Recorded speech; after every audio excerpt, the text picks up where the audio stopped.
Bonjour et bienvenue à tous dans cette vidéo mensuelle Key-Private de ce début de mois de novembre. Le président du comité d'investissement Key-Private, Geert Van Erck, va nous faire part de son analyse sur l'évolution des marchés boursiers et nous informer sur la performance de nos portefeuilles Key-Private.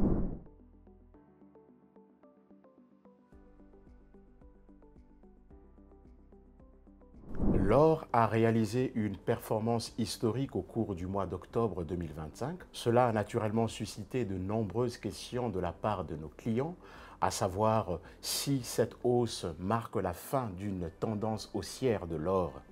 Nous allons demander à Geert de nous donner l'avis du comité d'investissement. Oui Sylvain, il est vrai que le prix de l'or a très bien performé ces derniers mois et nous commençons maintenant, je pense, à voir la correction nécessaire. Cela est quand même très logique après une très forte hausse du prix de l'or. La question que nous avons naturellement posée au comité d'investissement, est-ce que le moment de vendre la position en or est arrivé, oui ou non? Selon nous, la réponse est négative. Nous pensons qu'il ne s'agit qu'une d'une correction dans une tendance haussière. Cependant, nous devons garder à l'esprit que les prochaines semaines et les prochains mois seront plutôt caractérisés par une évolution horizontale du prix de l'or. Pourquoi? La réponse se voit sur le graphique.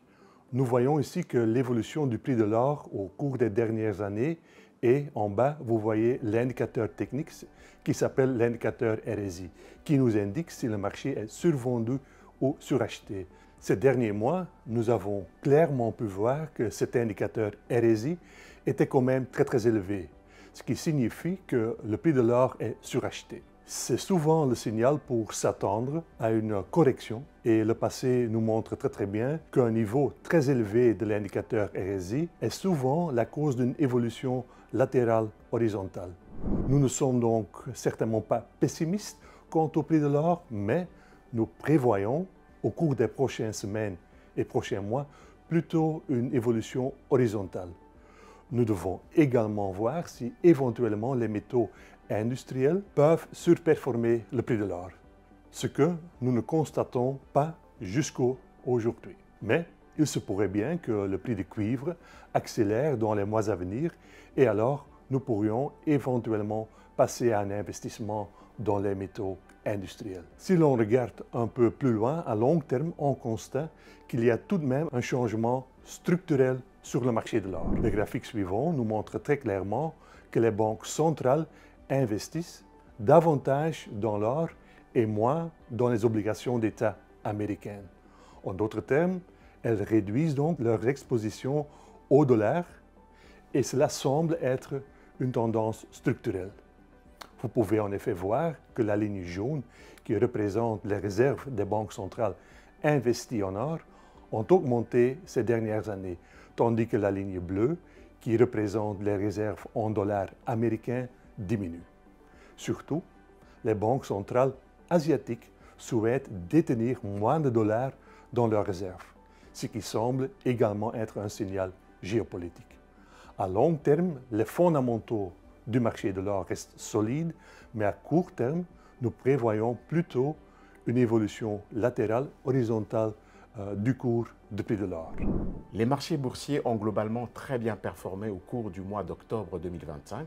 Nous allons voir avec Geert comment nos portefeuilles Key-Private se sont comportés. En effet, Sylvain, octobre a été un mois particulièrement favorable pour les investisseurs en actions.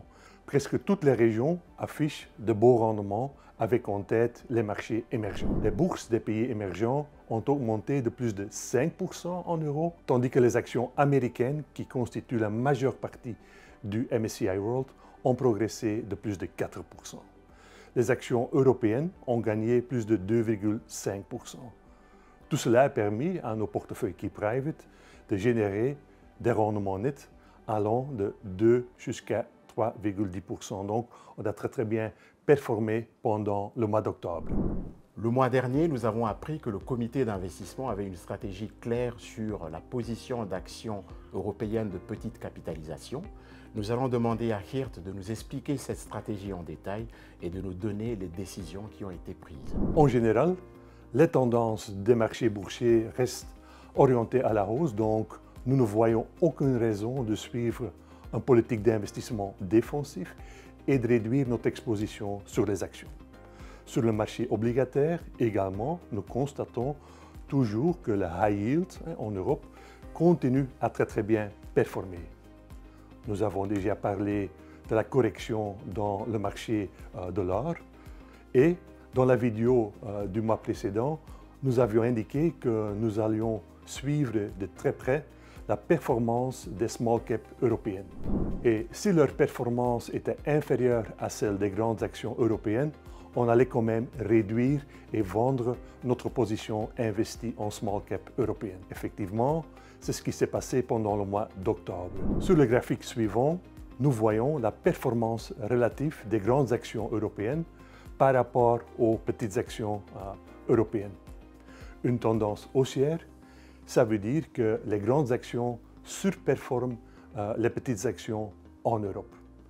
Et on observe une reprise depuis l'été 2025. Et c'est pourquoi nous avons décidé donc de vendre la position restante en small cap européenne.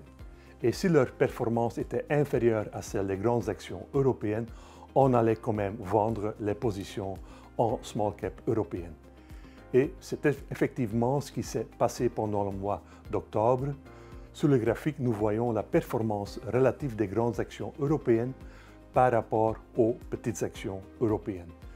Une tendance haussière, ça veut dire que les grandes actions européennes surperforment les petites actions. Depuis l'été, on observe une reprise, une tendance à la hausse, et c'est pourquoi nous avons décidé de vendre la position restante en small cap européenne. Le graphique suivant nous montre également qu'en octobre, les grandes actions européennes ont nettement mieux performé que les petites actions européennes.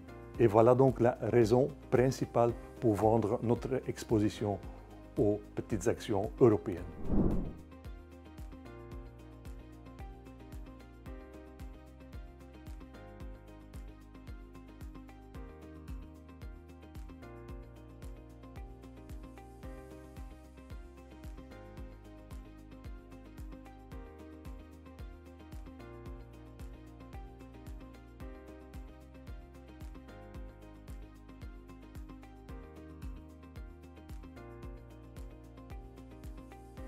Comme d'habitude, nous allons à présent demander à Geert de nous faire part des rendements Key Private actuels, mais également des rendements des 5 dernières années.